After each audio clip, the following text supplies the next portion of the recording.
The deadly hantavirus outbreak that ripped through a cruise ship may spread faster than experts first thought. It's time for the Streamline. Everything you need to know in 10 minutes or less. This morning, 18 Americans are in quarantine. They just got back from that cruise where the outbreak started.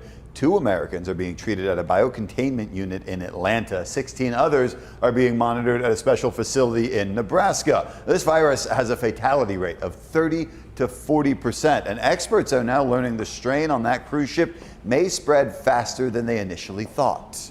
The new piece of evidence here is actually one of the passengers who became the ship's doctor when the crew doctor became ill, who noted to health officials that perhaps some of the passengers were getting ill despite not having close and prolonged contact, that they may have gotten ill just with some short interactions with some of the sick passengers.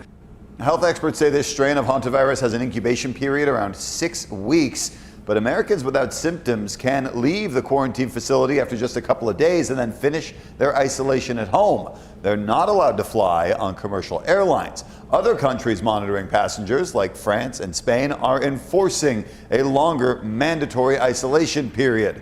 Officials still say, though, the risk to the general public remains low. Now, health experts here in San Diego are also monitoring the outbreak. ABC 10 News reporter Karina Vargas spoke with one expert who's treated patients for hantavirus and says there's no need to worry.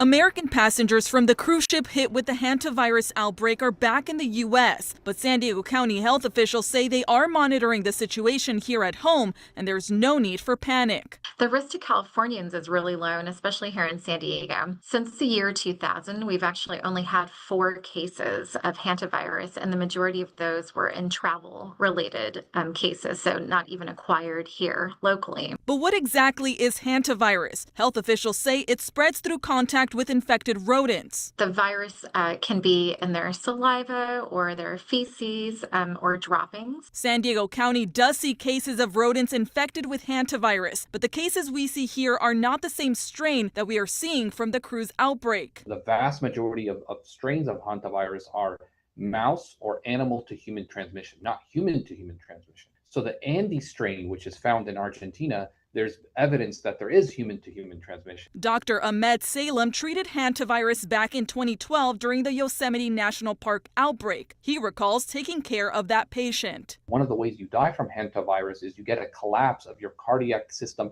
and your pulmonary system, and you have to go on something called ECMO. It's one of the most aggressive forms of life support that you can do. So I do remember that case, and unfortunately that person passed away. One of the biggest concerns is there is currently no cure or vaccine for hantavirus, but health officials stress that if you weren't on the boat, the risk of getting the virus remains low.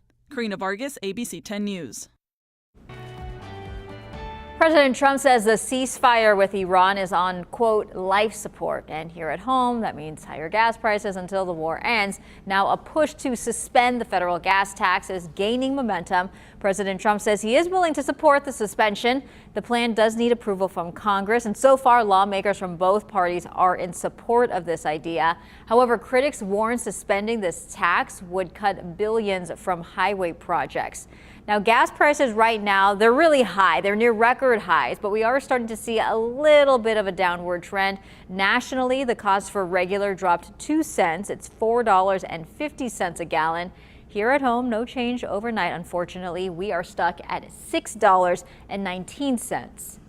2 San Diego Congress members say a new immigration policy is blocking them from speaking with people being held at the Otay Mesa Detention Center. Representatives Sarah Jacobs and Mike Levin made an unannounced visit there on Monday. They were able to check medical facilities and taste the food, but when they asked to speak with detainees, they were handed a memo outlining a new policy. It requires lawmakers to give 2 days notice and provide specific names of detainees before meeting with anyone. It completely defeats the point of making an unannounced visit, which is that you want to make sure they're not just cleaning the place up because you're showing up there. The memo says congressional visits are disruptive and take up too many resources. But these new rules come just days after a court ruled that lawmakers do not need to give advance notice for oversight tours.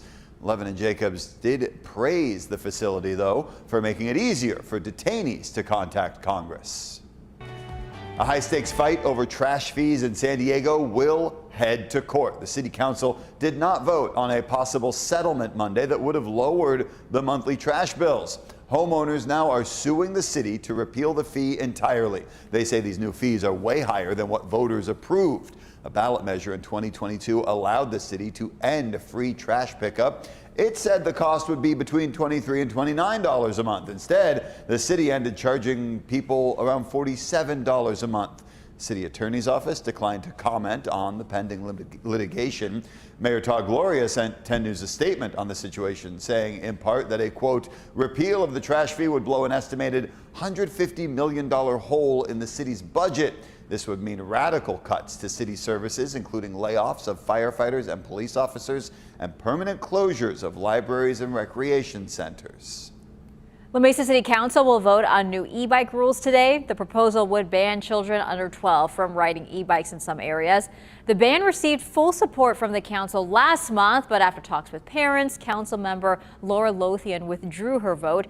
She says the ordinance would punish parents riding safely with their children while doing little to stop reckless teenage riders. An iconic Barrio Logan restaurant is reopening this morning. Las Cuatro Milpas Mexican restaurant returns, this time in a new location.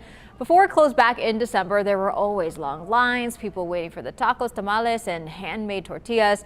Now, we reported it closed after serving the neighborhood for 92 years because of financial struggles. It is reopening in a new location on National Avenue. It's just a couple blocks away from the original spot. They are going to have the same menu, but they will finally accept credit cards for the first time. Looking forward to it coming back open again. And that's your ABC 10 News Streamline. Everything you need to know today in under 10 minutes.